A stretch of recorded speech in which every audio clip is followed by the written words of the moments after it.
It is time for this week's sponsor interview now with Brad Marr, Senior Director and CISO at Life Fitness. This week's sponsor is VMray, but instead of having one of their own staff on, they asked us to interview one of their customers instead. VMray is a sandbox-based analysis tool, a VM-based analysis tool that started off being used by IR teams to do quick teardowns on suspect binaries, but these days it has a few more tricks up its sleeve. One of those tricks is being able to crawl links in phishing emails, looking for malicious droppers, known bad IOCs, or even just screen capping what shows up the links so people can quickly see if, a phishing email is leading to a Credfish page, for example. So yeah, Brad Marr uses VMray to analyze the emails that his users have reported as suspicious as a time saver. So instead of having to manually fire stuff up in a VM, it all just gets shunted over to VMray, and then he can just run through the reports when it's done. So Brad Marr joined me to talk about his use of VMray, and here's what he had to say. It looks through all aspects of the email, the attachment, who sent it, anything that was embedded in the email, to your point, links, it will detonate those. And when I say detonate, it'll actually show you what screens come up when those links were clicked in the sandbox. And that will give you the context as to, is this truly malicious or not? A good example of how it's valuable for us is a lot of adversaries are phishing people for their credentials. And a lot of the sort of phishing security products that are on the market today don't necessarily detect that this link takes you to a credential prompt and that is declared bad or malicious, and then it's stopped at the border. Those sometimes come in. And so what VMray does through the detonation process, it actually gives you those screen captures. It says, hey, this credential prompt is coming up, and it's an email that says, hey, you need to reset your password for your Outlook mailbox, if you will. And so then you can sort of use that correlation of what was in the body of the email and that in the screen that comes up in the sandbox as a way to determine, hey, this is in fact malicious. They're trying to do credential harvesting against us and trying to essentially steal the credentials from our users. So that is sort of an example of the context that we get when this is detonated. No, look, that makes a lot of sense as like a secondary detection to go through and do that. And so do you, because often, one of the things I like about VMray, which obviously started as an IR tool, is that output which gives you sort of like indicators, right? Like it says this binary is exhibiting this behavior, which is normally associated with things being malicious. It's also associated this one. So you look at the output in its totality, and you can usually at a glance pretty quickly determine whether or not something's naughty or nice. Is it the same with the phishing stuff, or do you have to really sit there and think about it? Does it automatically detect this Credfish stuff, or do you have to manually look at the screen grabs and make that determination?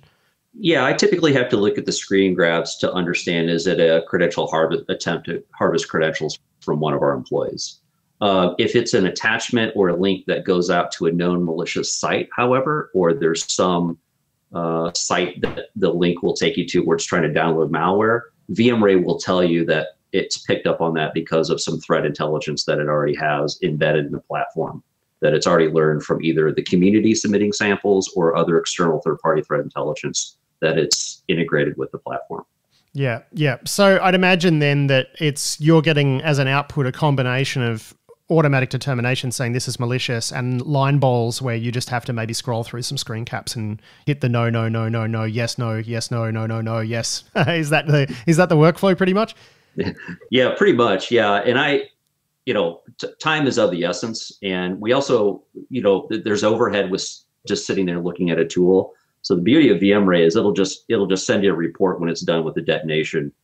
And then in that report, it'll show you the snapshots. You don't necessarily have to go and sit and wait for the platform to detonate it and do all the analysis for you to make that determination. So when this thing wraps up, right, you said earlier, you take the information, you use it to harden your defenses. Like, I understand that you might get, the originating IP, originating mail server, like, stuff like that. Certain indicators, unique keywords, whatever. But how much of that is automated versus you having to cut and paste stuff into your other tools? Unfortunately, we haven't found a way quite yet to automate the hardening of the defenses. We have not integrated VMray with our mail platform in a manner that will say, hey, this is bad, so block this domain or block this IP automatically. And there's a bit of danger in having that automation, actually, because if you're not careful, you could block. Yeah, you don't want to block Gmail, right? Like because a popped account is sending you some stuff, right? Like, no, I get that, but I just sort of wondered if if the process was like semi-automated, I guess. Yeah, we have not set up any sort of automation in terms of VMray automatically sending a system call to our mail system that says, hey, this is confirmed bad, block it right away. We actually have to do that piece. Where the automation is more on the front side, where, again, an email gets through and an end user reports it as potential phishing because they think it's suspicious. And then VMray sort of keeps us honest in terms of, is it in fact malicious or is it in fact benign? And then we sort of take it there from a human interaction perspective. But the front part of that saves us a ton of time, because in the past, before VMray, we would have a go to our phishing reporter mailbox, look at all the phishing emails that were reported, and then, manually sort of detonate that in a lab sandbox, if you will, that we had on-prem. It really wasn't all that effective. It was very much time consuming. There was a ton of overhead with it. With VMray, it's a cloud environment. It's turnkey. We had it up in less than a day, and we didn't have to maintain a lab for sandboxing anymore, which was a great value for us. Yeah, I can imagine being the person whose job it is to sit there and like open all of the emails that people have reported suspect. That would be a major pain in the ass.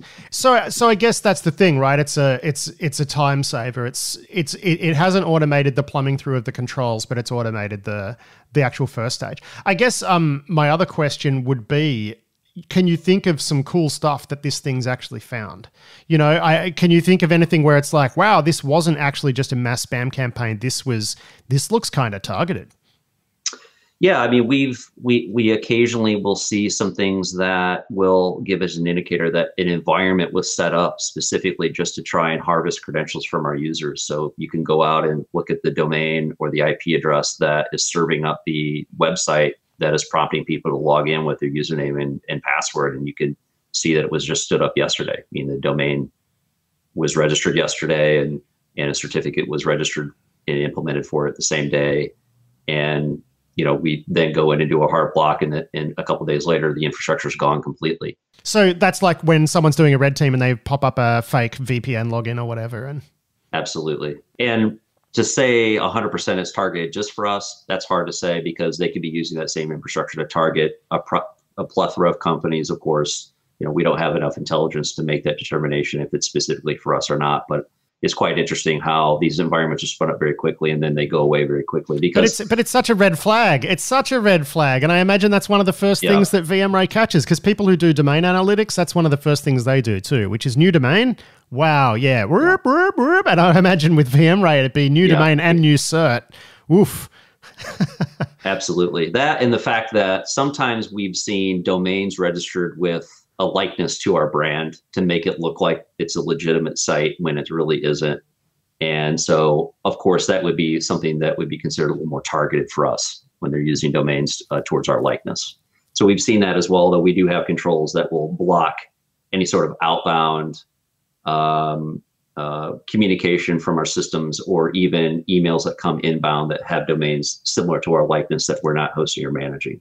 So we've got some of those defenses in place already, and that hasn't really affected us all that much. But and I would like to point out, beyond, I know we've talked quite a bit about phishing here, but also we use VMray to confirm some of the information that we get out of our EDR, endpoint detection response platform. And so we've got that deployed across all of our systems across the enterprise. Sometimes we get false positives. Sometimes the EDR is quite sensitive. So hang on. Are you telling me an EPP suite is throwing a false positive? No, I refuse to believe it. Yeah, no, I know it's crazy talk, but yeah, sometimes it does. And so we will take these files that it says, oh, this is malicious, but it's, you sort of look at the surface of the information about the file. It doesn't really look all that malicious, but you want to, it's a trust but verify exercise, right? So you take a sample of the file, you put it up in VMray. Again, it goes through a detonation process, And it really keeps you honest on, is it in fact malicious or not? And then we use that sometimes as the determining factor as, do we waive sort of the block in the EDR, or do we keep it blocked for the time being? I'm curious though, that we're on this topic, and I know this is sort of tangential, but I wanted to ask you about this because, like, how often does that happen, that a false positive actually turns out to be an execution that a user truly needs, right? Like, is it often that they're trying to execute something that's benign, but like shouldn't be in the environment anyway? You know, like some sort of game or whatever? Not so many games. Occasionally we'll get macro-enabled files that will exhibit enough behavior to make the EDR think it's malicious. Yeah. Macros no, the macro stuff. That behavior. Okay. You've cleared that up, right? Because that makes total sense. Because I'm thinking, what are the actual line balls that people need, right? And a macro-enabled file, for sure. And I've been doing some work with a couple of vendors lately, and like, yeah, macros are the thing, right? Like, they're really hard. And EPP vendors, that's one thing. EPP vendors, mail filtering companies, like, that's one thing where they're the weakest, right? Is macros. Macros is where the voodoo is.